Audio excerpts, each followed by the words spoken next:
Moms boy Abul इस्लाम।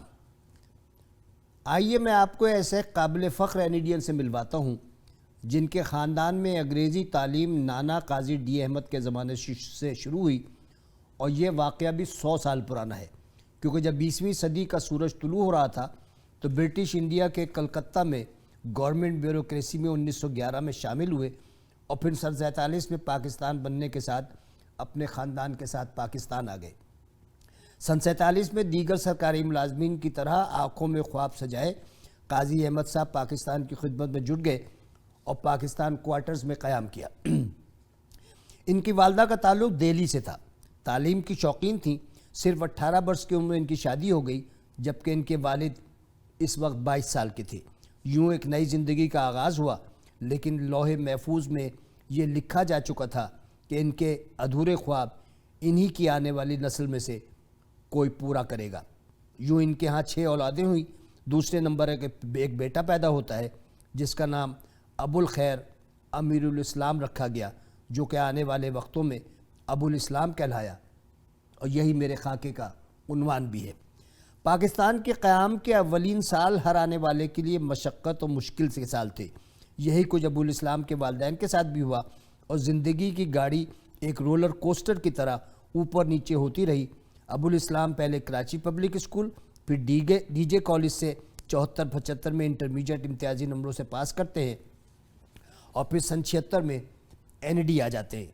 चूँकि खून मगरबी बंगाल का था, जो कि टैगोर और नसरुल इस्लाम की सरजमीन है, तो तलबा सियासत में झुकाव यकीनी तौर पर बाएं तरफ था, यानी पीएसएफ में शामिल हो गए। कहते हैं कि तलबा सियासत में बहुत ज़्यादा मशगूल होने से तालीम पर कुछ असर पड़ा, लेकिन एनईडी ने इन्हें ज़िंदगी को बैलेंस करना सिखा दिया और सियासत और तालीम का तवाज़ुन बहाल कर दिया।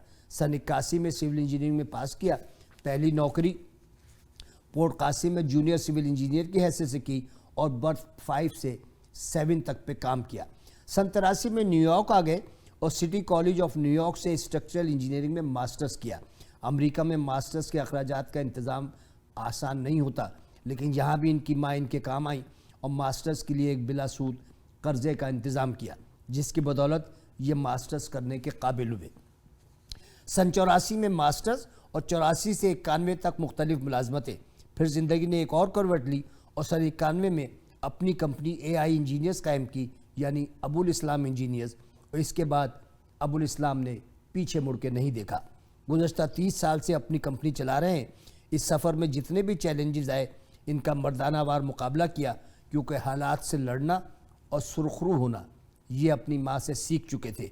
इसी दौरान इनकी रुबीना से शादी हो गई और ये ज़िंदगी और कामयाबी के एक ऐसे सफ़र पर निकल गए जहाँ कामयाबी इनके कदम चूमने लगी। अगर रुबीना और अबुल इस्लाम को एक साथ देखें तो आपको ये समझने में बिल्कुल देर नहीं लगेगी कि इन दोनों ने ज़िंदगी का सफ़र एक दूसरे का हाथ थामे ही नहीं, बल्कि गुनगुनाते हुए भी तय किया है। अल्लाह ने इस जोड़े को 2 खूबसूरत औलादों से भी नवाजा है। बेटा तारिक, जो कि कोलंबिया यूनिवर्सिटी का ग्रेजुएट है, इन्हीं की कंपनी में ऑफिसर की हैसियत से काम करता है, जबकि बेटी रोबिया अमेरिका की एक बड़ी नॉन प्रॉफिट ऑर्गेनाइजेशन में काम करती है। एनिडियंस के महाज पर अबुल इस्लाम की खिदमत किसी से कम नहीं। हर महफिल में आगे आगे होते हैं, ना सिर्फ दिल खोल कर शरीक होते हैं, बल्कि अपना बटवा भी हर वक्त एनिडियंस के लिए खुला रखते हैं। एनिडियन NA और एनिडियन AA के बानी मेम्बरान्स में हैं। इनकी कामयाबी का अंदाज़ा इस बात से लगाइए कि आज इनकी कंपनी में 250 अफराद काम करते हैं, जिसमें ज़्यादातर इंजीनियर्स एनिडियंस हैं। सोशल महाज पर academy of engineers and green technology के बानी है।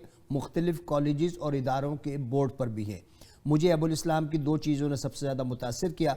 वो अपनी निहायत बुलंद परवास के बावजूद नज़र ज़मीन पर रखते हैं, इंसान को इंसान समझते हैं और नौजवान खून को ट्रेनिंग देने के लिए हर वक्त सरगर्म अमल रहते हैं। दूसरी चीज़ ये कि अपनी माँ से बेपनाह मोहब्बत और अक़ीदत है।